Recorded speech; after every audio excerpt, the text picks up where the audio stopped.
Hello friends, എല്ലാവർക്കും സുഖമല്ലേ? അപ്പോൾ ഈ നാട്ടിലെത്തി നമ്മൾ അടുത്ത യാത്ര പോവുകയാണ്. നമ്മൾ കൊട്ടാരക്കര കൊല്ലം സൈഡിലേക്കാണ് ഇന്ന് പോകുന്നത് കേട്ടോ. അപ്പോൾ പോകുന്നതിന് മുമ്പ് ആദ്യം നമുക്ക് വയറ് ഫുള്ളാക്കണമല്ലോ. അപ്പോൾ നമ്മൾ പോകുന്ന വഴിക്ക് കൊട്ടാരക്കര അടുത്ത് നമ്മളൊരു ഇന്ത്യൻ കോഫി ഹൗസിൽ കയറി നല്ല നന്നരം ദോശയും വടയും സാമ്പാറും ചമ്മന്തിയൊക്കെ കൂട്ടി കഴിച്ചു കേട്ടോ. അത് കഴിഞ്ഞ് കൊട്ടാരക്കര ഒരു വീട് വിസിറ്റ് ചെയ്യണ്ടായിരുന്നു. അത് കഴിഞ്ഞിട്ട് ഞങ്ങൾ നേരെ കൊല്ലം ഹാർബറിലേക്കാണ് പോയത് കേട്ടോ. നീണ്ടര ഹാർബറില്ലേ, അവിടേക്കാണ് പോയത്. അപ്പോൾ അവിടുത്തെ കാഴ്ചകൾ കുറച്ച് വീഡിയോ എടുക്കാമെന്ന് വിചാരിച്ചു. അപ്പോൾ അവിടെ നിന്ന് ചേട്ടന്മാരുടെയൊക്കെ വീഡിയോ എടുത്തോട്ടെ ചോദിച്ചപ്പോൾ അവരതിന് തന്നെ എടുത്തോളാൻ പറഞ്ഞപ്പോൾ പിന്നെ ഒന്നും നോക്കിയില്ല. അവിടുത്തെ കാഴ്ചകൾ നിങ്ങളെ കൂടി കാണിക്കാമെന്ന് വിചാരിച്ച് അതും കൂടെ വീഡിയോയിൽ എടുത്തിട്ടുണ്ട് കേട്ടോ. അപ്പോൾ അതേ ഹസ്ബൻഡിൻ്റെ പേരൻസും ഞങ്ങളെല്ലാവരും കൂടെ ആണ് ഞങ്ങളെല്ലാം കൂടെ ഒരുമിച്ചായിരുന്നു കേട്ടോ ഈ യാത്ര പോയത്. അവിടെ ചെന്നപ്പോൾ അവർ ബോട്ടിൽ നിന്ന് നല്ല ചൂട മീൻ അവർ കൊട്ടയ്ക്കകത്തോട്ട് വാരി ഇട്ടുകൊണ്ടിരിക്കുകയാണ് കേട്ടോ. അപ്പോൾ അവർ ബക്കറ്റ് കണക്കിന് വാരിക്കൊണ്ടിരിക്കുകയാണ്. അപ്പം മുകളിൽ നിന്ന് അവിടെ നിൽക്കുന്ന ചേച്ചിമാരെ തരം തിരിച്ച് മീനൊക്കെ എടുക്കുകയാണ്. അവരത് വേഗം ധൃതി പിടിച്ച് തരം തിരിച്ച് മാറ്റി കൊണ്ടുപോകാനുള്ള തിരക്കിലാണ്. ഞങ്ങൾ പോയത് ഒരു ശനിയാഴ്ച ഉച്ച സമയത്താണ് പോയത് കേട്ടോ. അപ്പം അവരവിടെ ധൃതി പിടിച്ച് ഓരോ കാര്യങ്ങൾ റിലേ ആക്കിക്കൊണ്ടിരിക്കുകയാണ്. മത്തിയും ചൂടയും നല്ല വലിയ ചൂടയാണ് കേട്ടോ, ചെറിയതല്ല, നല്ല ചൂടയായിരുന്നു കേട്ടോ. അപ്പോൾ അവർ ഓരോ ചേച്ചിമാർ വന്ന് കൊട്ട എടുത്ത് അവരോറെ കൊട്ട നിറച്ച് ഓടിക്കൊണ്ടിരിക്കുകയാണ് കേട്ടോ. അപ്പം ഇവിടെ നിന്ന് നല്ലൊരു കാഴ്ചയൊക്കെയാണ്. ഇവിടെ ഒരു കുഞ്ഞത്തുരുത്ത് പോലെ നമുക്ക് കാണാനും പറ്റും. അപ്പോൾ ഇവിടെ അകത്ത് അവർ മീനിൻ്റെ രാവിലത്തെ കച്ചവടമൊക്കെ കഴിഞ്ഞിട്ട് അവർ ക്ലീൻ ചെയ്യുകയും ഒക്കെയാണ്. നാളെ ഇനി ഞായറാഴ്ച ആയതുകൊണ്ട് അവർക്ക് കച്ചവടം ഇല്ലെന്ന് തോന്നുന്നു. അപ്പോൾ അതിൻ്റെ അവർ മീനൊക്കെ എടുത്തുകൊണ്ട് പോയി എനിക്ക് തോന്നുന്നു ഐസിട്ട് വെക്കുന്ന തിരക്കിലും അങ്ങനെയൊക്കെയാണ്.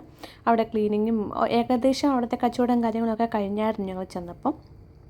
പിന്നെ ഈ മീൻ പല പല ബോട്ടുകൾ വന്ന് കരക്കെടുത്ത് നല്ല നീളമുള്ള പാമ്പാട എന്ന് പറയുന്നൊരു മീനുണ്ട്. അത് നല്ല കുഞ്ഞിലെ ഞാൻ കഴിച്ചിട്ടുണ്ട്. അതും ഒക്കെ അവിടെ കാണാൻ പറ്റും കേട്ടോ. പിന്നെ ഇവരിവിടെ ഇപ്പോൾ ഞങ്ങൾ കണ്ടപ്പം അവർ മീൻ വിൽക്കുന്നത് മറ്റേ പങ്കായിട്ടാണ് കേട്ടോ. 1 കിലോ 2 കിലോ അങ്ങനെ പങ്കായിട്ടാണ് അവർ അത് ഒരു പങ്ക് എന്ന് പറഞ്ഞിട്ടുള്ള രീതിയിൽ അവരങ്ങനെയാണത് വിൽക്കുന്നത് കേട്ടോ. പിന്നെ പല ടൈപ്പ് മീനുകൾ നമുക്ക് കാണാൻ പറ്റി. കുറേ ബോട്ടുകൾ വരുന്നതേ ഉള്ളൂ. അപ്പോൾ വന്ന ബോട്ടുകളിൽ ഇറക്കിയ മീനുകളൊക്കെ നമുക്ക് നല്ല പിടയ്ക്കുന്ന മീൻ നമുക്ക് കാണാൻ പറ്റി. പിന്നെ ചേച്ചിമാരൊക്കെ പറയാണ് ഇതോട് മേടിച്ചുകൊണ്ട് എന്നൊക്കെ അവർക്ക് വേഗം പോകാൻ വേണ്ടിയിട്ട് അവർ പറഞ്ഞുകൊണ്ടിരിക്കുകയാണ് കേട്ടോ. അപ്പം ആദ്യമായിട്ടാണ് ഞങ്ങളൊരു ഹാർബറിൽ പോകുന്നത്. അപ്പോൾ എന്തായാലും നമ്മളതിൻ്റെ മുന്നിൽ കൂടെ പോയപ്പോൾ ചുമ്മാ ഒന്ന് കയറിയേക്കാമെന്ന് വിചാരിച്ച് കയറിയതാണ് കേട്ടോ. പിന്നെ നല്ല ചൂരയും നല്ല കൊഞ്ചും ഒക്കെ ആയിട്ട് അവിടെ കച്ചവടം തകൃതിയായിട്ട് നടക്കുകയാണ്. അപ്പോഴത്തേക്കും ഞങ്ങൾക്ക് വിശന്നു. അപ്പോൾ ഞങ്ങൾ അവിടെ നിന്ന് ഇറങ്ങി അവൻ്റെ അടുത്ത് തന്നെ ഒരു ഹോട്ടൽ കണ്ടു. അപ്പം ഞങ്ങളിവിടെ കയറി അങ്ങനെ കഴിക്കാമെന്ന് വിചാരിച്ചു. അപ്പം ഞങ്ങളിതേ അവിടേക്ക് വന്നിരിക്കുകയാണ് കേട്ടോ. അപ്പോൾ ഇവിടെ കണ്ടപ്പം കുഴപ്പമില്ല, നല്ലൊരു ആംബിയൻസ് ആണ്. അപ്പം എന്തായാലും ഇവിടുന്ന് കഴിക്കാമെന്ന് വിചാരിച്ചു. ഞങ്ങൾ അവിടെ കയറി ഞങ്ങൾ ഫുഡൊക്കെ ഓർഡർ ചെയ്ത് വർത്തമാനമൊക്കെ പറഞ്ഞിങ്ങനെ തമാശയൊക്കെ പറഞ്ഞിങ്ങനെ ഇരിക്കുകയാണ് കേട്ടോ. അപ്പോൾ അങ്ങനെ അത് നമ്മൾ ഓർഡർ ചെയ്തത് ഒരു അൽഫാം മന്തിയും പിന്നെ നമ്മൾ ചട്ടിച്ചോറുമായിരുന്നു കേട്ടോ. അപ്പം അത് വരാൻ വേണ്ടി സ്നേഹയോടെ കാത്തിരിക്കുകയാണ്. അത്യാവശ്യം നല്ല വിശപ്പുമായിട്ടുണ്ടായിരുന്നു കേട്ടോ. അപ്പോൾ എളുപ്പം വെള്ളം വന്നപ്പോൾ പിന്നെ വെള്ളം എളുപ്പം എല്ലാവരും എടുത്തങ്ങ് കുടിക്കാമെന്ന് വിചാരിച്ചു. അപ്പോഴത്തേക്ക് നമ്മുടെ ഫുഡും റെഡിയായിട്ട് വന്നിട്ടുണ്ടായിരുന്നു. അത്യാവശ്യം നല്ല ഹെവി ആയിട്ടുള്ള ചട്ടിച്ചോറായതുകൊണ്ട് ഞങ്ങൾ അവരോട് ചോദിച്ചിട്ടുണ്ടായിരുന്നു. അപ്പം ഒരു ചട്ടിച്ചോറ് മേടിച്ചാൽ 2-3 പേർക്ക് സുഖമായിട്ട് കഴിക്കാമെന്ന് പറഞ്ഞുകൊണ്ട് ഞങ്ങൾ 2 എണ്ണം മേടിച്ചു കേട്ടോ. അപ്പം അങ്ങനെ അതെല്ലാം തകൃതിയായിട്ട് കഴിച്ചു. ഞങ്ങൾ നേരെ അതിൻ്റെ ഉള്ളിലേക്ക് പോയി കഴിഞ്ഞാൽ അവിടെ ബീച്ച് കാണാമെന്ന് അവിടുത്തെ സ്റ്റാഫ് നമ്മളോട് പറഞ്ഞു. അപ്പം പിന്നെ അതെന്താ ഒന്ന് പോയി കണ്ടാലെന്ന് വിചാരിച്ച് അങ്ങോട്ട് പോയി കേട്ടോ. അപ്പോൾ അടിപൊളി ആംബിയൻസ് ആയിരുന്നു കേട്ടോ. ഞങ്ങൾ പ്രതീക്ഷിച്ചതിനും അപ്പുറത്തായിട്ടുള്ളൊരു അടിപൊളി ആംബിയൻസിൽ തൊട്ടപ്പുറത്ത് ബീച്ചും പൊളി. അപ്പോൾ പിന്നെ എന്തായാലും ഇവിടെ വന്ന സ്ഥിതിക്ക് ഇതെല്ലാം ഒന്ന് കണ്ട് കുറച്ചേരം ഇവിടെ നിന്ന് ഫോട്ടോസും വീഡിയോസും ഒക്കെ എടുക്കണ്ടേ എന്നൊക്കെ വിചാരിച്ചിട്ട് ഞങ്ങൾ അങ്ങോട്ടേക്ക് പോയി.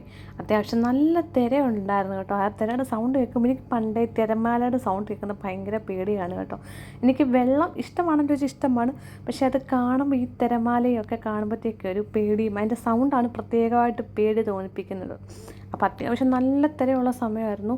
അതുകൊണ്ട് നമ്മൾ അതിൻ്റെ അടുത്ത് അധികം നേരം നിൽക്കാൻ പോയില്ല. പിന്നെ അവിടെ തന്നെ കുറേ കാര്യങ്ങളുണ്ടായിരുന്നു, ഊഞ്ഞാലും കാര്യങ്ങളൊക്കെ ആയിട്ട്. അപ്പം നമ്മൾ അവിടെയൊക്കെ ഇരുന്ന് അത്യാവശ്യം കുറച്ച് ഫോട്ടോസും വീഡിയോസും ഒക്കെ എടുത്തു കേട്ടോ. അപ്പോൾ അതൊക്കെ ഞാനകത്ത് ആഡ് ചെയ്യുന്നുണ്ട്. അപ്പോൾ അതിൻ്റെ ഉള്ളിൽ തന്നെ ഒരു കുഞ്ഞ് ആമ്പൽക്കുളം കൂടെ അവർ സെറ്റ് ചെയ്തിട്ടുണ്ട് കേട്ടോ. അത് കണ്ടപ്പോൾ നല്ല ഭംഗിയുണ്ടായിരുന്നു. നിറച്ച ആമ്പൽപ്പൂക്കളും മൊട്ടുകളും ഒക്കെ വന്ന് നിൽക്കുന്ന നല്ലൊരു ആംബിയൻസും ആയതുകൊണ്ട് അതുകൂടെ ഒന്ന് വീഡിയോ എടുത്തു. അപ്പോൾ അതൊക്കെ കഴിഞ്ഞ് ഞങ്ങൾ നേരെ അവിടെ നിന്ന് ഇറങ്ങി. അപ്പോൾ ഞാൻ ഇതിൻ്റെ കൂടെ അവിടെ നിന്ന് എടുത്ത ഫോട്ടോസും കാര്യങ്ങളും കൂടി ഞങ്ങൾ പോകുമ്പോൾ വീട്ടിൽ നിന്ന് എടുത്ത കുറച്ച് ഫോട്ടോസും കാര്യങ്ങളും കൂടി ആഡ് ചെയ്തിട്ടുണ്ട്. അപ്പോൾ അതൊക്കെ കഴിഞ്ഞ് നമ്മളിതേ അവിടെ നിന്ന് നേരെ ചെങ്ങന്നൂരിലേക്ക് പോവുകയാണ് കേട്ടോ. പോകുന്ന വഴിക്കൊരു ട്രെയിനും കൂടി നല്ല അടിപൊളി ചുമന്ന കളറിലൊരു ട്രെയിനും കൂടെ കണ്ടു. അപ്പോൾ അതും കൂടി വീഡിയോയിൽ എടുത്തതേ ഉള്ളൂ. അപ്പം ഇതുവരെ നമ്മുടെ ചാനൽ സബ്സ്ക്രൈബ് ചെയ്തിട്ട് നമ്മുടെ വീഡിയോസൊക്കെ കാണണം കേട്ടോ. അപ്പോൾ ഇതുവരെ തന്ന സപ്പോർട്ടിന് നന്ദി. വീണ്ടും സപ്പോർട്ട് ചെയ്യുക. അപ്പോൾ വീണ്ടും നല്ല അടിപൊളി വീഡിയോ ആയിട്ട് വരാം. അതുവരെ ബൈ.